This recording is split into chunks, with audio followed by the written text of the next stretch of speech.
Selamat sore pemirsa. Dalam kehidupan kita sehari-hari, merawat orang sakit bukan lagi sekedar bentuk kepedulian, melainkan telah menjadi kebutuhan mendesak. Dari data Survei Kesehatan Indonesia tahun 2023, mencatat lebih dari 11% masyarakat Indonesia mengalami gangguan kesehatan kronis. Tak kurang dari 30% menderita penyakit tidak menular, seperti hipertensi, diabetes, dan stroke. Hipertensi saja menyerang 34,1% usia dewasa penduduk di Indonesia. Fakta ini menunjukkan bahwa jutaan orang Indonesia memerlukan pendampingan dan perawatan berkelanjutan, terutama dari keluarga terdekat. Namun, di balik angka-angka presentase tersebut, terselip satu pertanyaan moral. Siapakah yang paling pantas memikul tanggung jawab merawat? Pemirsa, merawat orang sakit tidak hanya soal memberikan obat dan menjaga fisik. Merawat orang sakit harus dibarengi dengan tindakan penuh empati dan kasih sayang. Seorang perawat, entah itu profesional atau anggota keluarga sendiri, juga perlu memberikan dukungan secara emosional yang sama pentingnya dengan bantuan fisik. Dengan mengawasi tekanan darah, memberikan makanan bergizi, menemani pasien dalam kecemasan, semua ini adalah suatu bentuk cinta dalam aksi nyata. Namun, tugas ini seringkali dilakukan dalam sunyi, tanpa bantuan, dan tidak jarang oleh mereka yang sebenarnya belum siap.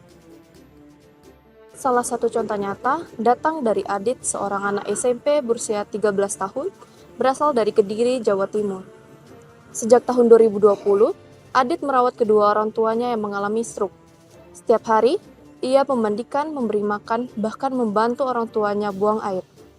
Tak hanya itu, Adit juga mengurus rumah, memasak, dan tetap berjalan kaki ke sekolah demi cita-citanya.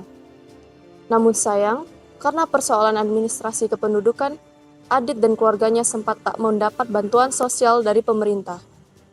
Rumah mereka pun nyaris roboh, rusak akibat letusan Gunung Kelut yang pada saat itu belum sempat untuk diperbaiki. Kisah Adit ini kemudian viral di media sosial dan akhirnya mengunggah perhatian pemerintah Kabupaten Kediri yang langsung turun tangan memberikan bantuan. Tapi satu hal yang tak terbantahkan, Adit telah berjuang terlalu besar untuk usianya yang begitu muda. Secara moral, tindakan Adit mencerminkan keberanian, kasih sayang, dan rasa tanggung jawab.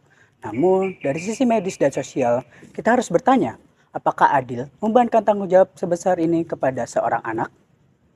Merawat pasien stroke membutuhkan penanganan profesional, pemantauan rutin, dan obat-obatan. Lingkungan rumah Adit yang rusak dan lembab jauh dari standar layak untuk perawatan jangka panjang. Dan lebih dari itu, tekanan psikologis yang dialami Adit berpotensi merusak masa depan dan kesehatannya sendiri. Dengan demikian, yang salah bukanlah Adit, tapi sistem sosial yang membiarkannya sendiri memikul beban yang seharusnya menjadi tanggung jawab bersama.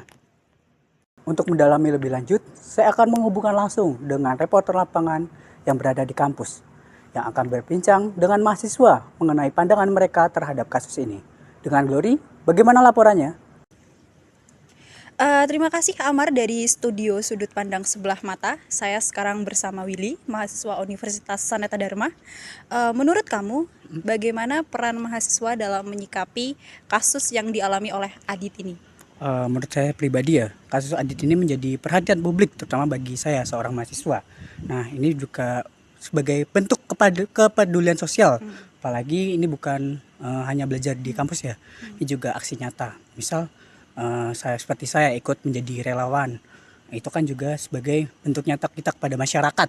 Lalu kita istilahnya tuh berorganisasi, terus menyampaikan edukasi terhadap masyarakat bahwa ini sangat penting untuk kita jaga agar kasus ini tidak terjadi lagi. Gitu. Terima kasih Willy atas pandangannya yang sangat menginspiratif. Saya kembalikan ke Yesi, studio Sudut Pandang Sebelah Mata. Sebagai bagian dari masyarakat, apakah kita sudah cukup peduli? Apakah kita sudah cukup adil dalam membagi beban? Kisah Adit bukan hanya sekedar berita. Ia adalah pengingat bahwa moralitas sejati lahir dari kepedulian. Dari kelompok 1, menyampaikan bahwa merawat orang sakit bukan hanya urusan medis, melainkan komitmen kemanusiaan.